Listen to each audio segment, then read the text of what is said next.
I honestly can't wait for the day where I can say the Rings of Power is officially canceled. I think that will probably be my biggest video I ever release on this channel for the rest of time. Like, there's no way I can see a video topping that particular video because, again, Rings of Power is that level of just hatred that everybody has for a particular show. I think Velma matched that energy for sure, but just the utter blasphemy that came from the Rings of Power just makes it that much further ahead than Velma. But why am I talking about the Rings of Power again? Well, apparently, according to shill media website Screen Rant, Galadriel will apparently do a villain story. It'll be a villain story and will begin properly in season 2. Galadriel was always tempted by the lure of power, and the Rings of Power Season 2 is sure to see her tested even further to become eventually Sauron's queen. So, I guess they're gonna make Galadriel evil, according to Screen Rant. Because at this point, why would you not? I mean, you've done so much to change the story, clearly, that making Galadriel ultimately evil and actually the queen of Sauron could definitely be a possibility. I mean, look at the obvious love interest that these two had in the first season. It was something they were trying to showcase. They even gave you a glimpse of it when they showed Sauron and Galadriel together in the reflection in the water as king and queen. They definitely showed that, so I would not be surprised if Galadriel ends up becoming evil or somewhat evil in Rings of Power. But let's get into this article from shill media website Screen Rant and see what they have to say about Season 2. But of course, before we do, guys, consider giving this video a like because you will push us out into the YouTube algorithm. It says, The Lord of the Rings of Power Season 1 saw Galadriel tempted by Sauron's offer of power, but her real journey will begin with Season 2, apparently. Galadriel was always... Wait a second. So her real journey will begin in Season 2. So what the hell was she doing in Season 1 other than ruining everybody's life? I don't understand. And apparently tanking a exploding volcano to the face. It says Galadriel was always a force for good in J.R.R. Tolkien's works, but there was hints that she would have been a terrible force if her morality had shifted. The Lord of the Rings saw her tempted by the power of the One Ring, and the Rings of Power has latched onto this as the foundation for her prequel character arc. Therefore, it seems that Galadriel's temptation for power and domination is only getting started. Well, it's a known fact that obviously she did not pursue that, number one, and number two, she tested herself with one final test when she met Frodo, and Frodo gave her the One Ring, and she was tempted to take it, and obviously you saw a version of her, which is right here. You can call it evil Galadriel, whatever the case may be. It's more like power-hungry Galadriel, someone who obviously knows that they can do some crazy stuff with the Ring of Power. But once she denied it after Frodo was willingly going to give it to her, she passed her own final test and knew that she was ready to sail to Valinor and give up Middle-earth and everything that she has there. So it was one of the kind of biggest sacrifices that she made personally, and it's something that gets heavily overlooked in the overarching story, but when you look back at it, it's actually pretty damn amazing.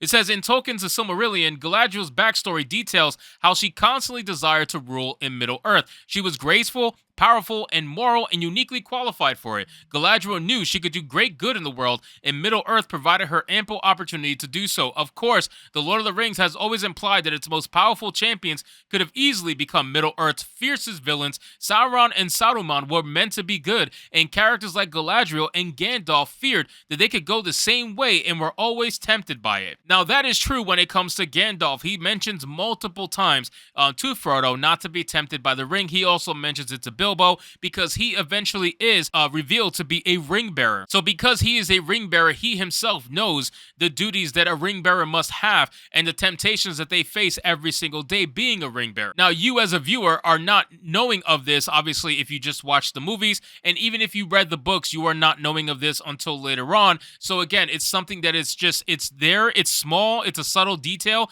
that eventually becomes a major plot point, and it's a very interesting turn of events once it's actually shown. But to say that Galadriel is going to be the queen of Sauron in the Rings of Power just makes it, like, what are you doing? Why would you even bother? They're going to try to make Sauron into some, like, lovable villain. That's what they're going to want to do. They've already mentioned that he's supposed to be the Walter White of Rings of Power. Like, they're trying to make it a sympathetic villain. That's what they're trying to do with Sauron in the Rings of Power, making him a sympathetic villain, and Galadriel being the mega emo bitch that she was in the first season and coming full circle and becoming an evil queen in the second second season. If they really do that and they make her the Queen of Sauron, even temporarily, that's going to be fucking mind-boggling. Like, I think every Tolkien fan will lose their shit more than they already did. It says, the Rings of Power has continued the Lord of the Rings trend of seeing its character tempted by power and evil. Throughout season 1, Elrond was tempted to break his oath to Prince Durin to save his people, though it would have caused a devastating rift between the elves and the dwarves.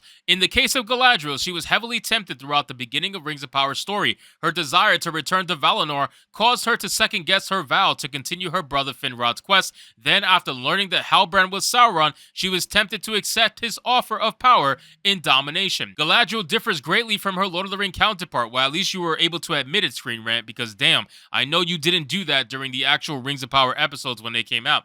But her desire to rule fits the character's canon. The Rings of Power seems to have chosen this detail to be central in her character arc, as shown by the slowly revealed memory of Finrod telling her that it's sometimes necessary to touch the darkness. So far, as of Season 1, Galadriel hasn't come too close to giving into darkness entirely. However, her hesitance at Halbrand's offer and her confusion over how much of the darkness she can safely touch before she has gone too far indicates that her fight against resisting temptation is only just beginning. Well, that's obvious because this is a prequel set thousands of years before the Lord of the Rings story arc. So, yeah, it's obvious that she's going to be fighting temptation to rule Middle-earth because she's still discovering the facts that if she rules Middle-earth, she can do good and try to create something magical that she cannot create in Valinor. But to say that she's going to be the Queen of Sauron is just a far leap. You know what I mean? Like, Screen Rant, that's my biggest issue with this article. You're trying to say she's going to become the Queen of Sauron. That's a big, big leap, and that is something that Tolkien fans will not appreciate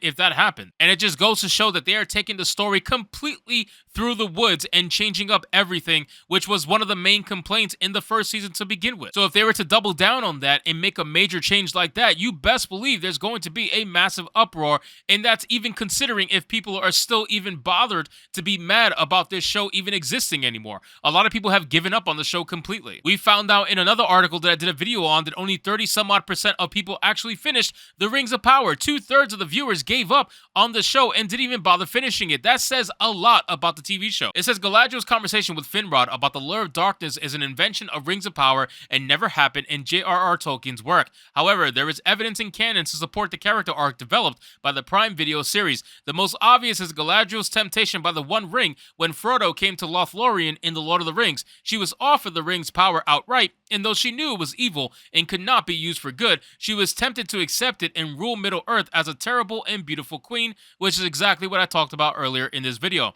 Long before this happened in The Lord of the Rings, however, Galadriel was described as having a deep interest in the desire to rule. It was why she came to Middle-earth and refused to return to Valinor even after the ban on the Noldor was lifted. This desire wasn't rooted in evil, and she was a truly spectacular leader. Still, a significant theme of Tolkien's work is that it is challenging to rule over others without stepping over the slippery edge of domination. It's likely that The Rings of Power Season 2 will continue to explore this and see Galadriel come even closer to the villain she was always a step away from becoming. Man, I swear, if they really try to make her the Queen of Sauron, I'm just gonna lose my shit. I really am, because I just can't see them doing something that's so blatantly against the actual story. Yes, they made a ton of changes. Yes, obviously they don't care about the lore, but to do something that fucking blatant is insane. And if they do something like that, Tolkien nerds will absolutely lose their shit, and I will be one of them. So anyway, guys, thank you so much for watching this video. I hope you did enjoy it, and if you did, consider leaving me a subscribe. I would greatly appreciate it. Don't forget to like the video, comment, let me know what you thought, and I'll see you guys on the next one. Hypnotic out.